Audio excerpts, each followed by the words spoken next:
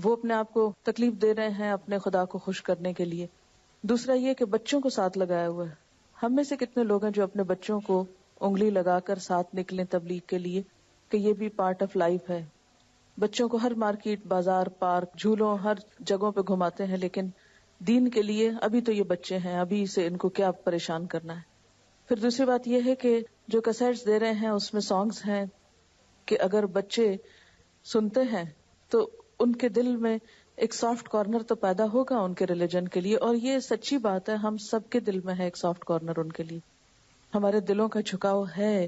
کیوں؟ اس لیے کہ انہوں نے اس کے لیے کام کیا ہے، اپنے اخلاق کا نمونہ پیش کیا، خدمت کا کیا ہے، تبلیغ کا کیا ہے، مفت چیزیں بانٹی ہیں اپنی پولائٹنس کی وجہ سے، کائنڈنس کی وجہ سے.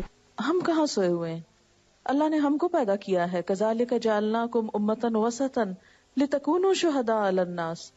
ہم نے تمہیں امت وسط بنایا، تم لوگوں کے لیے حق کی گواہی رکھو. کنتم خیر امۃ اخرجت للناس.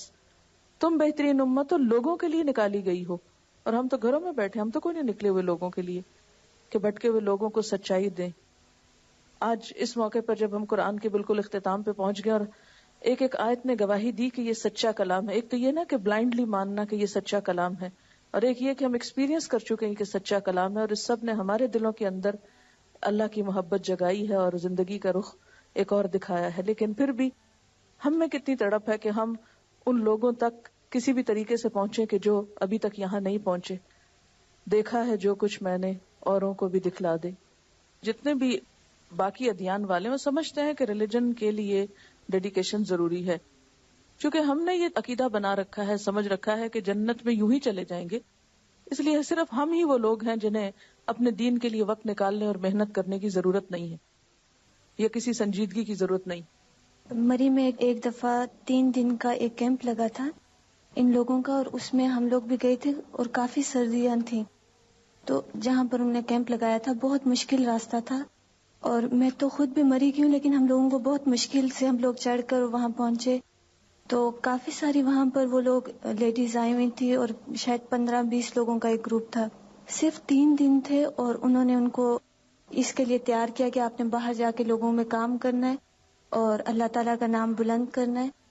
اور اس میں انہوں نے انہیں دعا کرنا سکھائی، اور جیسے کھانے سے پہلے بھی انہیں کہا کہ اس کے لیے آپ نے کھانا ہے. ہر کھانے سے پہلے ان میں سے ایک کھڑی ہو جاتی تھی اور وہ یہ دعا کراتی تھی کہ اللہ تعالیٰ ہم جو بھی کھانا کھائیں اس سے آپ ہمیں قوت دیں تاکہ ہم آپ کے نام کو بلند کر سکیں.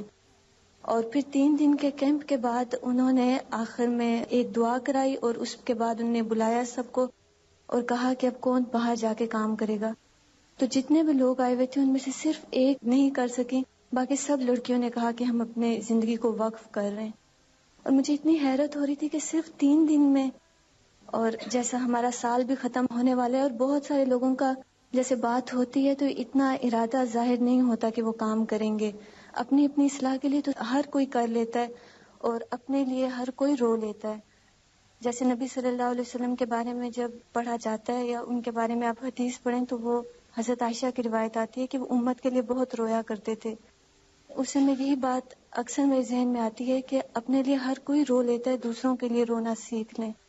اور ہماری امت کا مقصد بھی یہی ہے کہ ہم نکالے ہی لوگوں کے لیے گئے. ان سب چیزوں کے لیے پہلی بات تو یہ نا کہ ہماری کوئی نیت بھی تو ہو نا. جب نیت ہو جاتی ہے تو اللہ تعالیٰ رستے خود بھی سکھا دیتے ہیں. جب تک نیت اور ارادہ نہیں تو وہاں سے بھی مدد نہیں آتی.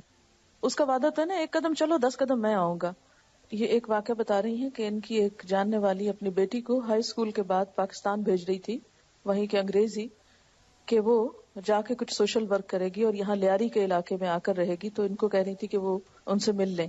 آپ سوچیں کہ وہاں بیٹھ کر ساری زندگی کی راحتیں، آرام، سکون چھوڑ کر کہاں وہ آ رہے ہیں اپنے دین کے لیے، اور ہم یہاں بیٹھ کر چند قدم چل کے کہیں نہیں جا سکتے، بلکہ ذرا سا ضرورت سے زائد کام کرنا پڑے تو ہم مصیبت میں پڑ جاتے ہیں کہ ہم ایگزاسٹ ہو گئے ہیں، ہم تھک گئے ہیں، ہم اس سے زیادہ کام نہیں کر سکتے. کس کو نقصان دے رہے ہیں؟ اپنے آپ کو. تو جو خود اپنا بھلا نہیں کر سکتا اس کا کوئی بھی نہیں کچھ کر سکتا. یہ کہہ رہی ہے کہ جتنے بھی ہم اسلام کے ریچولز پر عمل کرتے ہیں ان کا فائدہ ہم ہی کو ہے، اس سے کسی اور کو کچھ نہیں ملتا، اور نہ دین کو کوئی بہت بڑا فائدہ پہنچتا ہے. دین کو جو فائدہ پہنچتا ہے وہ ہمارے رویوں سے ہے، رحماء بینہم سے ہے، آپس میں ایک دوسرے کے ساتھ تعاون کرنے سے، ایک دوسرے کے لیے شفقت اور محبت اور نرمی اور رحمت اور مودت کے جذبات سے، ایک دوسرے کے لیے ایثار اور قربانی سے. وہ ہم میں کتنی ہے. اگر یہاں پر بیٹھ کے آپس میں ایک دوسرے کے لیے مہربان نہیں تو باہر جا کر کیا ہوگی، دوسروں کے لیے کیا ہوگی. ایک کرسچن ہاسپٹل میں گئی اور وہاں یہ کہتی ہیں کہ ہر جگہ پر جہاں ویٹ کرنا پڑتا ہے چھوٹے چھوٹے ریلیجس بکس اور چیزیں اسٹف پڑا ہوا تھا. ہمارے کسی بھی کلینک میں جائیں آپ تو آپ دیکھیں گے کہ انہی کے رسالے پڑے ہوں گے، میگزین جس میں واہیات تصویریں اور ادھر ادھر کی فضول باتیں جو کوئی کام کی چیز نہیں، اور لوگ وہی پلٹ پلٹ کے دیکھتے رہتے ہیں اور وقت پاس کر لیتے ہیں. یا یہ کہ وہ خوبصورت چیزوں کی ایڈورٹیزمنٹ ہوگی جو نہ پاکستان میں اویلیبل ہوگی، باہر کے فورن کے رسالے، کوئی کچن کی تصویریں، کوئی ڈرائنگ روم کی، کوئی فرنیچر کی اور اس قسم کی، تاکہ دنیا کی اور محبت دل میں پیدا ہو اور حسرتیں پیدا ہوں کہ یہ ہمارے پاس نہیں ہے، کاش ہم بھی ان لوگوں میں سے ہوتے جنہوں نے دنیا جنت بنا لی ہے. تو اور اگر نہیں تو کم از کم جتنی جگہوں کو ہم جانتے ہیں، جو کلینکس ہمارے ریچ میں ہے، پہنچ میں ہے، کیا ہم وہاں تک بھی کچھ نہیں کر سکتے؟ اور اگر کرنا بھی چاہیں تو ہمیں تو ابھی تک یہ بھی نہیں پتا کہ کریں کیا. بنیادی طور پر آپ یہاں سب دیکھیں نا کہ یہ سب اخلاق ہے، قربانی ہے، سیکریفائس ہے. جو محبت ہوتی ہے، نرمی ہے، وہ سب کو کھینچتی ہے. اگر ہم اور کچھ نہیں تو ایک نرمی ہی پیدا کر لیں آپس میں تو اس سے بھی بڑے مسئلے حل ہو جائیں گے. اللہ تعالیٰ نے قرآن پاک میں نصارہ کی صفت بتائی ہے نا کہ وَأَنَّهُمْ لَا يَسْتَكْبِرُونَ، کہ ان میں تکبر نہیں ہوتا.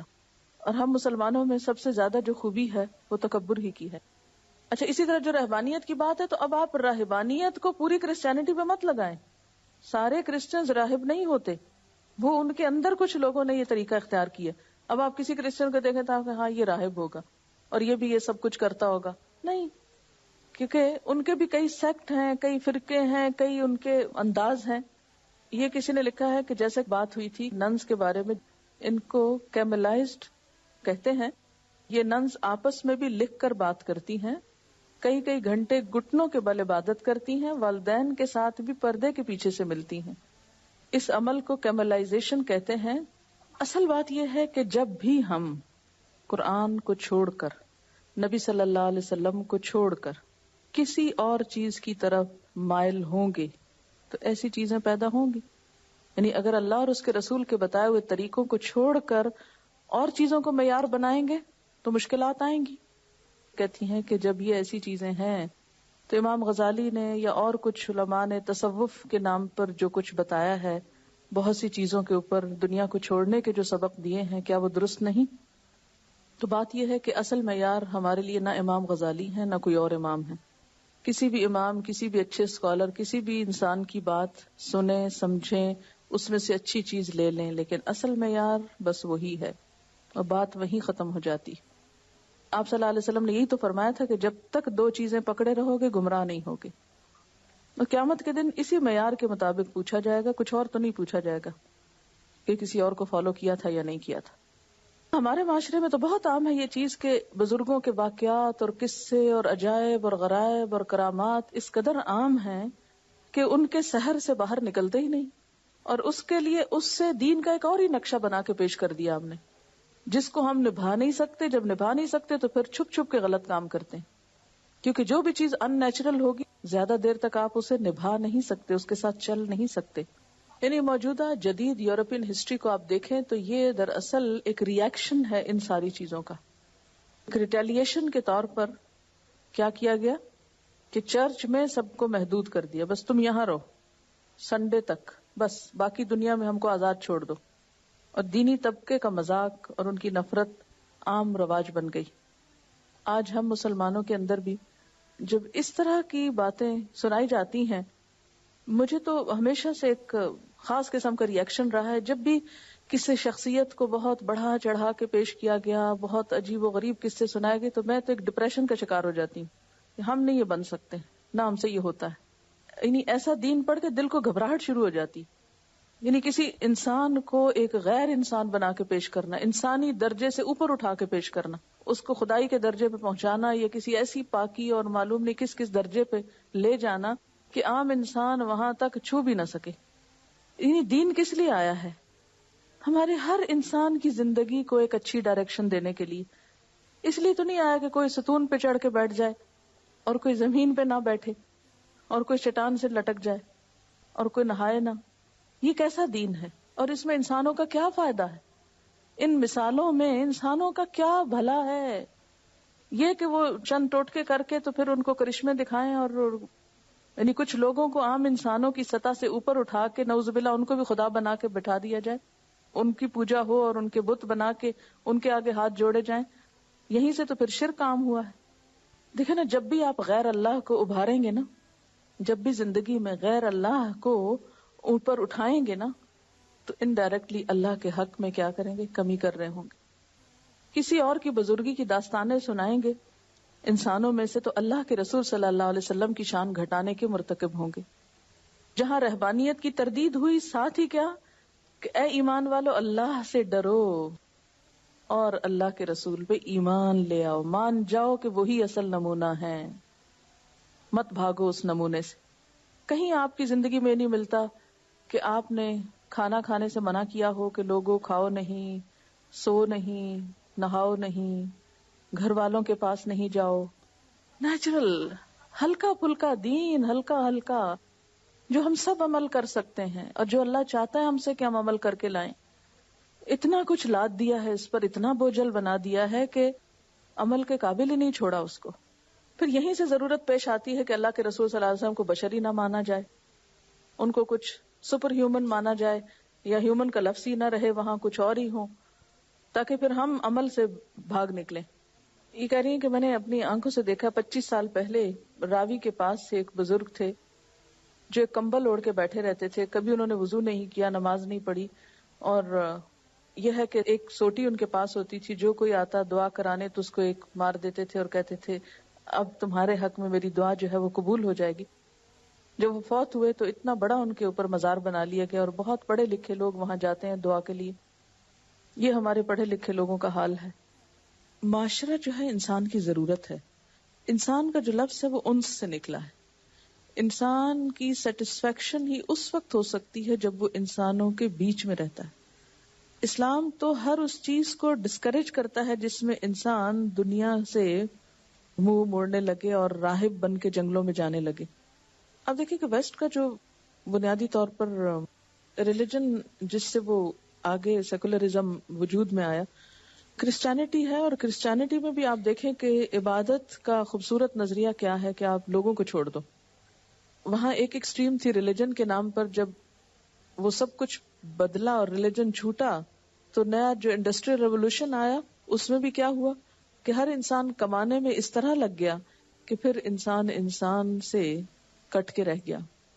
بچوں کے لیے کیا ہے کہ 16 سال کی عمر کے بعد اپنا کمائیں، اپنا کھائیں، اپنی ضروریات خود پوری کریں، اپنا بل خود پے کریں، ایک جگہ بیٹھ کے کھانا کھائیں، لیکن دونوں اپنا الگ کما رہے ہیں.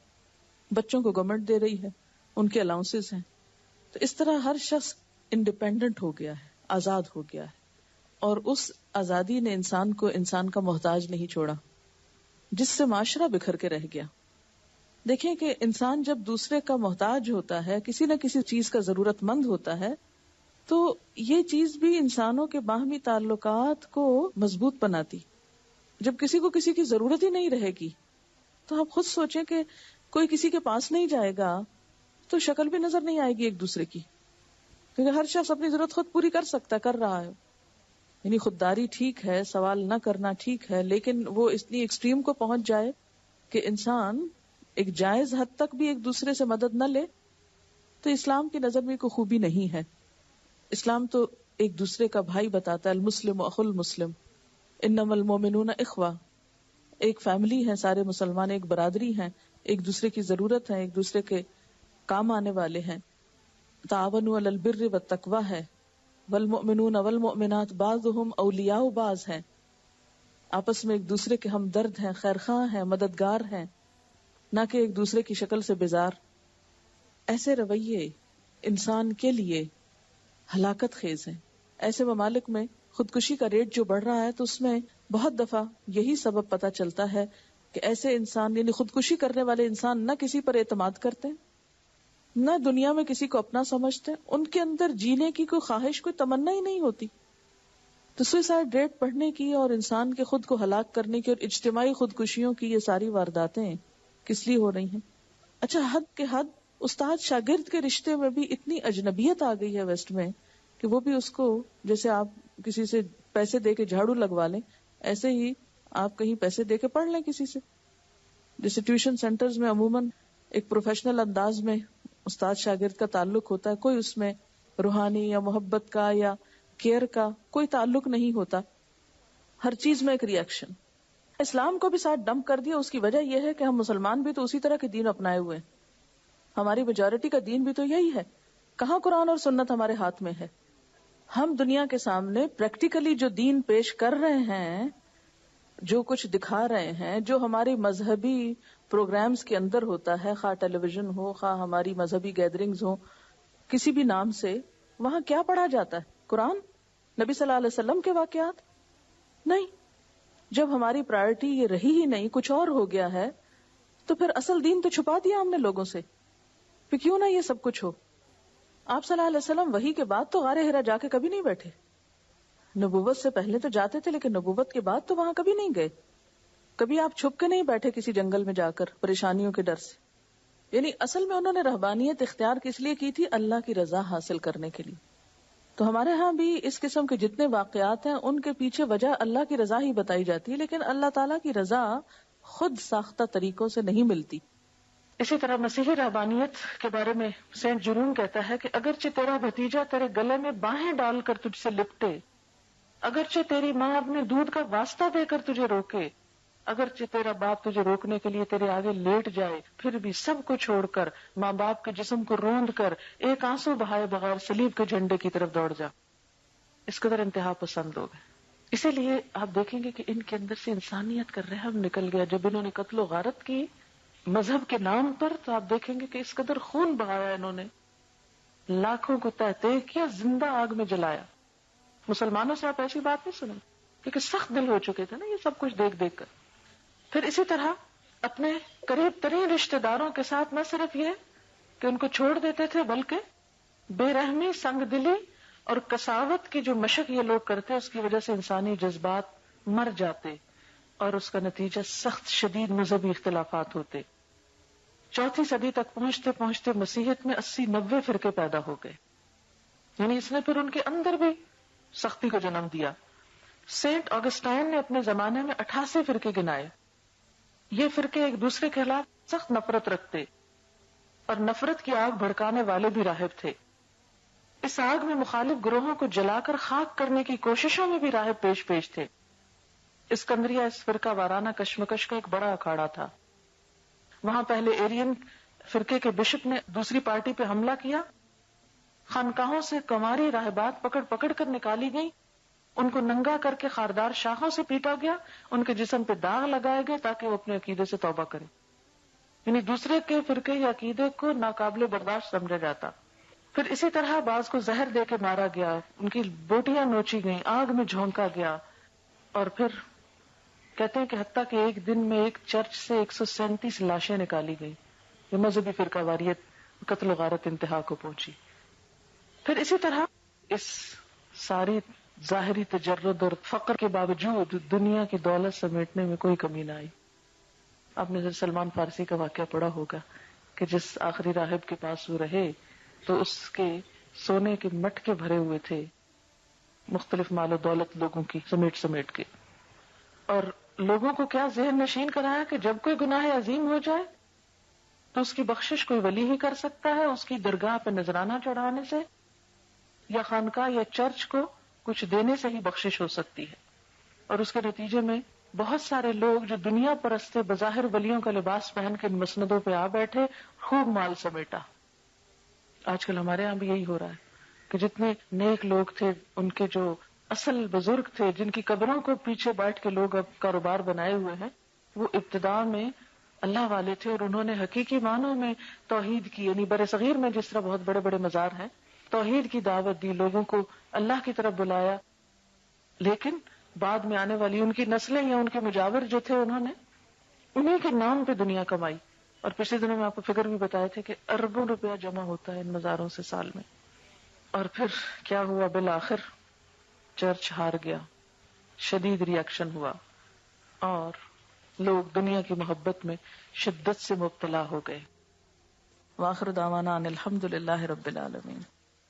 سبحانک اللہم و بحمدک نشہد ان لا الہ الا انت نستغفرک و نتوب الیک. السلام علیکم ورحمۃ اللہ وبرکاتہ. ویڈیو کے نیچے سبسکرائب کے بٹن پہ کلک کریں، بیل کے آئیکن پہ کلک کیجیے تاکہ ہر نئی ویڈیو کی نوٹیفیکیشن